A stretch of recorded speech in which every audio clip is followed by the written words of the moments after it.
Well, welcome once again to PIC.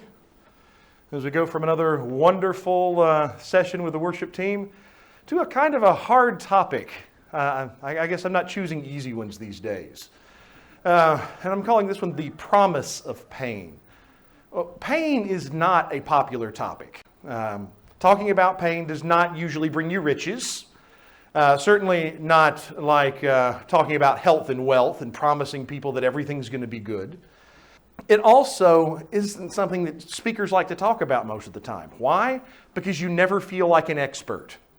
And God forbid you ever become truly an expert in pain. But I mean, you can think about it. I could stand up here right now and I could tell you my tale of woe for the last 10 years. And surely somebody would feel sorry for me and go, oh, maybe he knows something about pain, until the person stands up in the back and with Graham Chapman's Yorkshireman says, luxury, and tells you a tale that's 10 times worse than what you just heard. Because no matter how bad you've had it, I can almost guarantee you that somebody out there has had it worse, and you're probably going to run into them. And so it would seem extremely presumptuous and even arrogant for me to stand up here and talk about pain to somebody like that. And that makes people very uncomfortable. So they tend to kind of shy away from that. They tend to try to avoid it. In fact, that's why when C.S. Lewis wrote his famous book, The Problem of Pain, he initially tried to publish it under a pseudonym, because he said, anybody who knows me and knows how low my pain tolerance is wouldn't take a thing I say about pain seriously. But they convinced him to go ahead and do it under his own name. The sad thing is, though, is that if you search the internet, there's quite a bit of very good teaching out there about pain, but somehow, and maybe this is all redundant, maybe you know it all and I just somehow missed it. It seems like I don't hear it very often. It seems like most of the time, if you hear about pain, you're going to hear about it as more of an afterthought in some other topic or some other sermon. And worse, we don't go out of our way to seek to find out about pain. And to be honest, I don't blame anybody. I'm kind of that same way. I don't know if you're one of those people who watches those medical shows like ER and Dr. House and all of these others. I've never understood that. Why? Because I know that before I die and before my loved ones die, I'm going to have a lot of first-person eyewitness medical trauma in my life. It's just going to happen because I'm going to die and they're going to die and things happen. So why would I want to watch that happen to somebody else? So if you like your medical shows, great. I'm glad you enjoy them, but they don't do anything for me for that reason. I don't want to go out and expose myself artificially to a subject I consider painful when times are good. And unfortunately, the problem is that this can leave us woefully unprepared to face pain and suffering when it inevitably comes. And it will. And so we think we might want to avoid pain at all costs. That we think that that's our goal. But pain is something that we have to face. And that's something that Christ knew better than any of us. Now, the Bible talks quite a bit about happiness and joy. And I, for one, would love to just be happy and just talk about happiness and avoid the subject of pain altogether. And verse after verse in the Bible tells us that God wants us to be happy, that we should seek to rejoice in all things. John 15:11, these things I have spoken to you, that my joy may remain in you, and that your joy may be full. Philippians 4:4, rejoice in the Lord always, and again I say rejoice. Unless we think it's all spiritual joy and happiness, we can look at Ecclesiastes 2:24. Nothing is better for a man than that he should eat and drink, and that his soul should enjoy good in his labor. This also I saw was from the hand of God. So the enjoyment that you get coming home from a long day of work and spending your hard-earned money on something that gives you pleasure, the Bible says that is just as much a form of godly joy as anything else. Famous Christians have also spoken out pretty plainly about this over the years. You can consider these ones that I have here. Charles Spurgeon said, those who are beloved of the Lord must be the most happy and joyful people to be found anywhere upon the face of the earth. That's pretty hardcore when you think about it. Thomas Watson said, he has no design upon us but to make us happy. We should be cheerful or who should be cheerful if not the people of God? And then Amy Carmichael maybe says it even more, even with even fewer conditions. There is nothing dreary and doubtful about life. It is meant to be continually joyful. We are called to a settled happiness in the Lord, whose joy is our strength. All right, so that's the end of it all, right? End of the sermon on pain. Have a nice day. We're all supposed to be happy. Pain isn't an issue, right? Yeah, okay. I wish I could say go enjoy lunch. But the problem is that as good as it is to talk about happiness, as good as it is to talk about the good things, if we stop there, we end up with another one of those dangerously incomplete pictures I keep talking about up here. Much of it has to do with the fact that the church, in my opinion, has absorbed the world's beliefs about happiness and about joy. And in fact, I think I find, at least myself, tempted when I think, what is happiness? What is joy? I find myself tempted to want to define it by the world's standards, not by the Bible. And so if you consider what those standards are, happiness is the complete absence of pain, difficulty, and trial. And so in order to be happy, your goal should be to try to make sure nothing is going wrong. Everything has to be perfect. And if you doubt that, and I'll come back to this later, watch the Hallmark channel, especially Hallmark Christmas movies. Everything has to be perfect. Everything has to be exactly where it's supposed to be. Joy is this feeling of extreme giddy euphoria, which I think is defined a lot in practice like we tend to define love these days. You tell someone that they fall in love and you say, what does that mean? And they say, I have warm, fuzzy feelings about somebody. Which of course gets to be a problem because in any relationship, you're going to come to the point where you're not going to feel those warm, fuzzy feelings all the time, 24/7. There are going to be days that you're going to be really dislike the person that you were in love with. So if you define love entirely by, I feel warm and happy every time I'm around you, you are predestining yourself for failure. Well, the same thing happens with joy. If you say that joy is nothing more than this euphoria you're supposed to feel, when you don't happen to be feeling that euphoria, what does that supposedly mean for your joy? And what's even worse is that too often people think these two words are synonyms. And in fact, I found a couple of Christian sites that actually flat out said it. These are synonyms for each other, and they're not. If you think they're synonyms, you get this idea that in order to be happy, you have to have these warm, fuzzy feelings constantly. And if you don't have them, then you somehow must manufacture them. And that's how the modern world, from my mind, deals with pain. It doesn't. It tries to pretend it isn't there. It tries to force itself to avoid pain at all costs. And the problem's compounded by social media. Spend 5 minutes on Facebook looking at your perfect friends and their perfect lives. And ask yourself, what does my social media profile look like? Or Instagram, or whatever else it happens to be. We all have this tendency to only put the really good stuff up there. And so, of course, people who are watching it, I don't know about you, but I've caught myself doing this before. You're watching someone's social media feed and going, what the heck is wrong with me? They're out there loving life. They're out there having all of these wonderful experiences. And here I am, and life sucks mud up a straw. So what does that mean? Yeah, you feel jealous because you don't have the same. And the result is the impression that experiencing pain sometimes, being sad, being depressed, or unhappy, can be a sign that God has left us. Has anybody ever been tempted to think that, or even been told that? That if things aren't going exactly your way, you're doing something wrong in your Christian life? And that, again, you look at the social media profiles and whatnot, you see all your Christian friends, they look so happy, but what's wrong with you? Why aren't you enjoying God's blessings? So here's the news flash, of course. None of those people are living perfect lives. Their lives probably have their rough spots just like yours do, just like mine does. But the problem is that since it's hidden from you, it creates this completely unrealistic standard. This idea that even though everyone faces trials, even though everyone experiences pain and suffering, that you're not supposed to feel it. You're supposed to be happy all the time and happy as defined as there is nothing wrong in your life. And the problem is that this world is full of pain and suffering, period. And that creates what C.S. Lewis called the problem of pain. I distinguish that from the larger philosophical problem of evil, in that the problem of pain is the problem of evil experienced directly. Pain is what you experience when you deal with evil.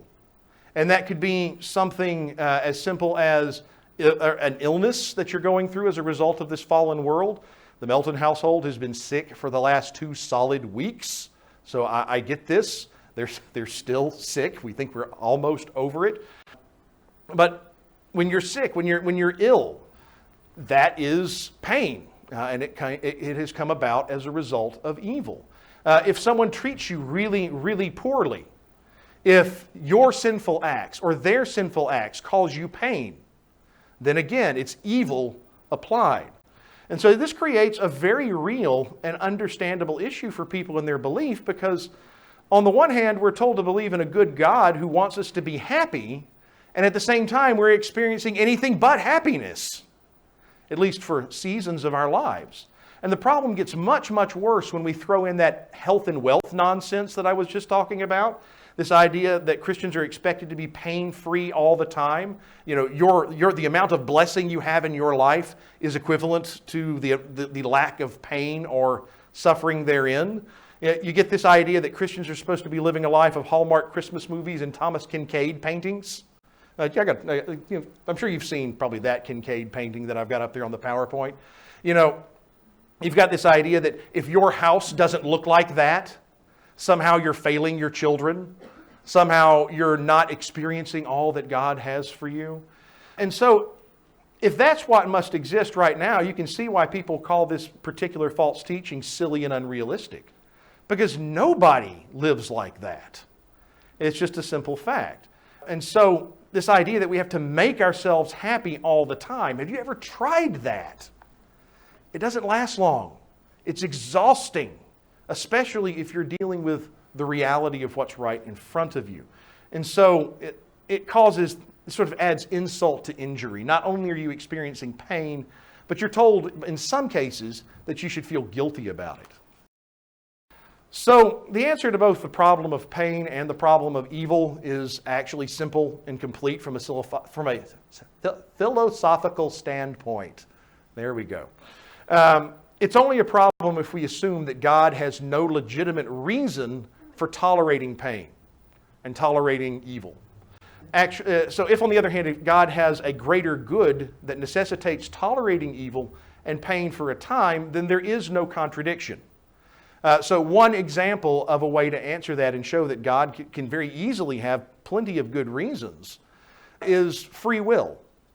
God wants us to choose to love Him. He wants us to make a meaningful choice between evil and good, between falsehood and truth. He wants us to choose Him. Well, in order to have a meaningful choice in free will, you have to actually have options. If I take my youngest daughter and I say, I want you to make good, meaningful choices in your food life. I want you to choose to eat healthy food. Here's your choice, salad or tofu. Yeah. Does that make her choice mean anything? Of course not. Because her only options are going to be are good things to eat, or at least in theory, healthy things to eat. There's an open debate on whether tofu is good. Anyway, but on the other hand, if I take her and I say, here's a salad and here's a pile of candy, and I let her make a real choice, and she chooses the salad over the candy, that's then saying something. Now, of course, I'm not trying to get too deep into the philosophical weeds here, but the point is that's just one possible answer to the question. There are many, many more. And so all in all, it shows that from the human perspective, the mere existence of pain and evil isn't enough to try to disprove that God exists. And we often experience the exact same scenario in our own lives. As C.S. Lewis put it, pain is God's megaphone to rouse a deaf world, and it rouses individuals too. Sometimes it's physical. Pain is good in that it tells us, don't touch that hot stove. Don't injure yourself in some way.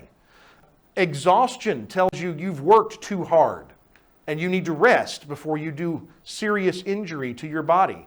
It also applies to emotional pain. When someone treats us terribly, we learn the value of the golden rule. I can tell you that when someone treats you badly, you learn about the golden rule in a way that you've never even dreamed of before. When you lose someone you love, you learn to cherish the people that you have with you all that much more. And all of those are lessons that come from pain. Even more so, pain is often the refining fire that just makes us better people. You know, don't get me wrong. If I were to tell you my tale of woe over the last few years, I did not enjoy it. I hated every minute of it. I wished it was not an issue. But looking back, personally, I can't speak for anyone else, but personally, looking back on the person I am today and comparing him with the person I was 10 years ago, I have to say I'm undoubtedly a better person. I treat people better. I love people more deeply. I care for my family. I work harder. I keep things in better perspective. And all of that came as a result of my direct experience of pain. And I hope, the 10 year ago Brian, I hope I was a decent enough chap back then, but I have to look back and I have to say that as much as I hated it, it made me a better person. And so I thank God that He made that clear to me in hindsight. A lot of people, unfortunately, don't have that benefit. Sadly, I think I don't think that speaks well of me necessarily, by the way. God had to show me that because He knew my faith was not strong enough to be able to come to that conclusion on its own. But of course, the point is that as much as horrible as pain is, God may actually have some good reasons for it. But of course, that is experienced very differently when you're in the midst of pain. Let me also hasten to say that. I would not walk up to someone who was dying of a horrible cancer or someone who had just lost a child and say, "Keep your chin up. This is just God's megaphone talking to you.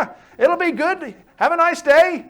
Yeah, That's a recipe for getting punched in the face. Deservedly so. In those kinds of situations, pure reason doesn't speak well to that kind of loss or that kind of pain.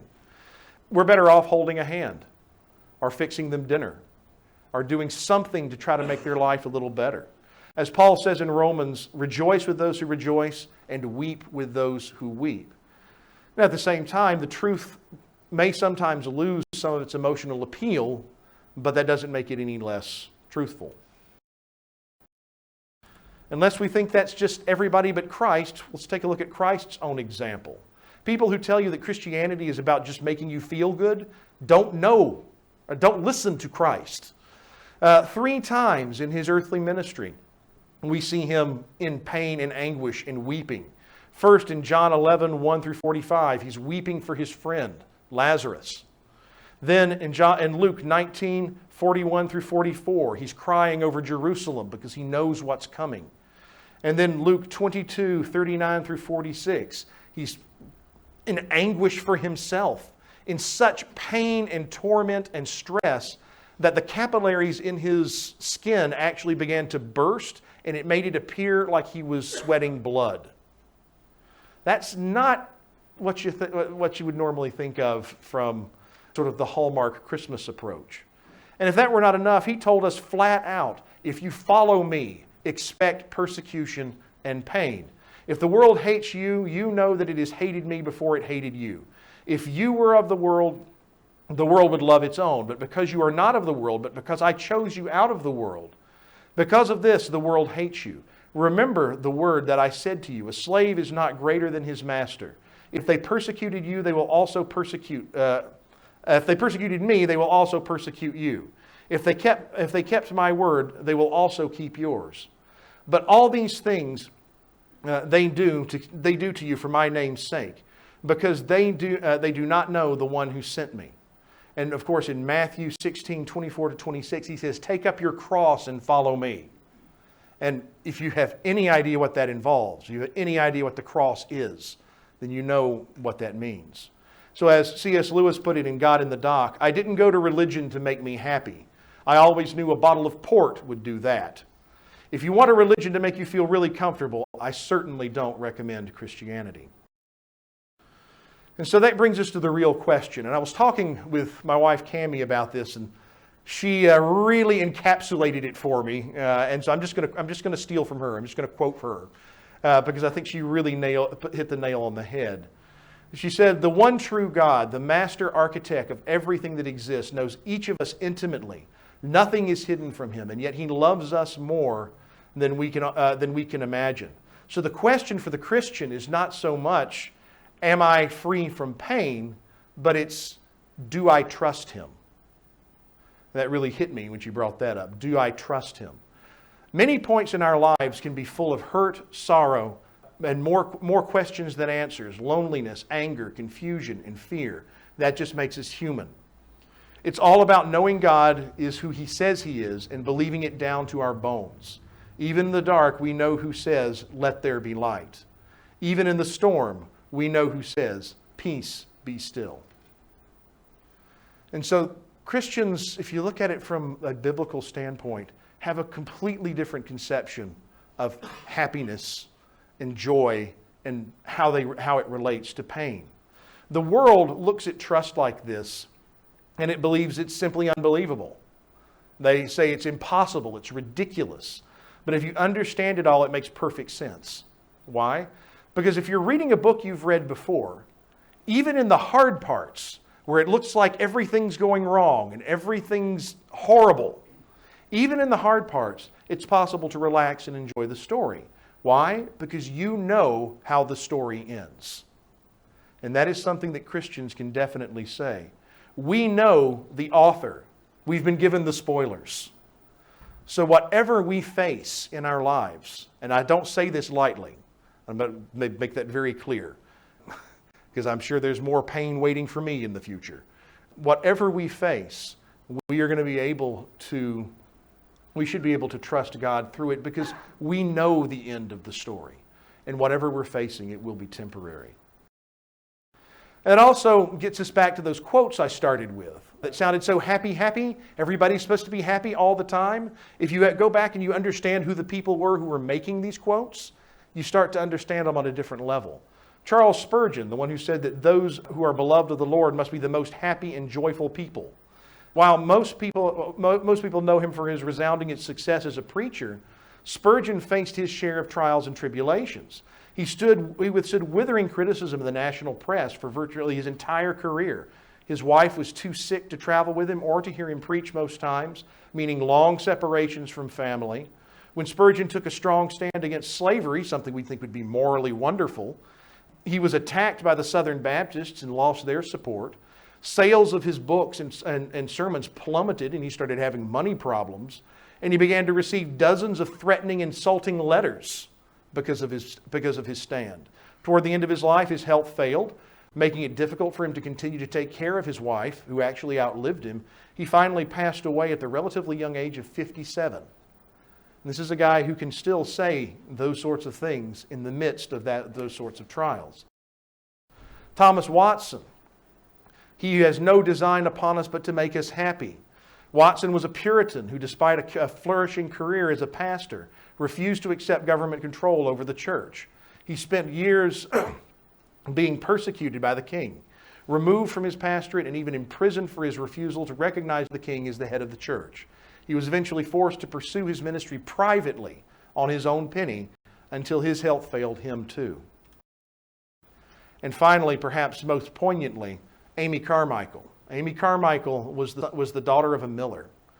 She suffered from neuralgia her entire life and was forced to spend weeks in bed in excruciating pain and weakness, unable to even get out of the bed. In spite of that, she traveled to Japan and then to India, where she saved thousands of girls from temple prostitution, doing some pretty daring raids on the temples when you start to find out about them. A bad fall severely injured her about 63 years of age and left her almost completely bedridden for the next 20 years of her life.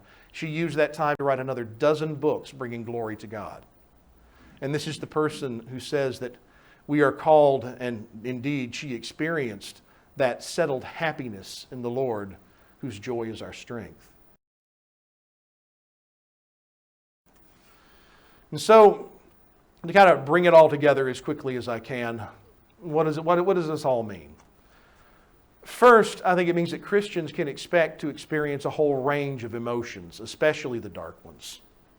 And we're not exempt from pain and the effect that it has on regular human beings. And I think going into the Christian life, understanding that, knowing what you've signed up for, is pretty significant. That also means that Christianity is not a fantasy. I don't know if you've ever heard atheists talking about religion as if it's this, especially Christianity, as if it's just this crutch to get you through life because it lets you pretend like everything's happy when it's not. It promises all this meaning and joy when we know it's all nihilism. No. Christianity is a very clear-headed look at the way the world works, and it gives us the ability to deal with it. It has a proven track record of helping us through it. So Christianity is the very opposite of a fantasy, I would say. And I would also add that depression is not a sin. God is not absent in your depression. God is not absent in your pain. There may be times that it feels like He is, but thankfully for us, feelings can be deceiving. God is there just as much for you in the dark night of the soul, if not more so. And so, you don't need to feel guilty on top of what you're struggling with because supposedly you think this is somehow your fault or this is somehow proof that you're not the Christian you should be. The best of Christians experience this first and foremost. And of course, I'm not trying to say that depression is normal. I don't want you to think that I'm suggesting that you should be happy that you're depressed because God's here too. God does not want depression for you. But depression in and of itself is no sign that there is necessarily anything wrong with you. And that also brings us finally to the pursuit of happiness. The pursuit of happiness, dealing with pain, properly understood, isn't the absence of pain. It's a process and a product of cultivating a relationship. Happiness is found in that relationship with God, with our Master, with our Creator, with the author of the story who knows all ends and who can guide us through it and support us through it. And so even in the most difficult of circumstances, Christ's power is such that He can lead us to Carmichael's settled happiness if we let Him, if we trust Him. Not by removing all pain from our lives, but by leaning on Him through the midst of it.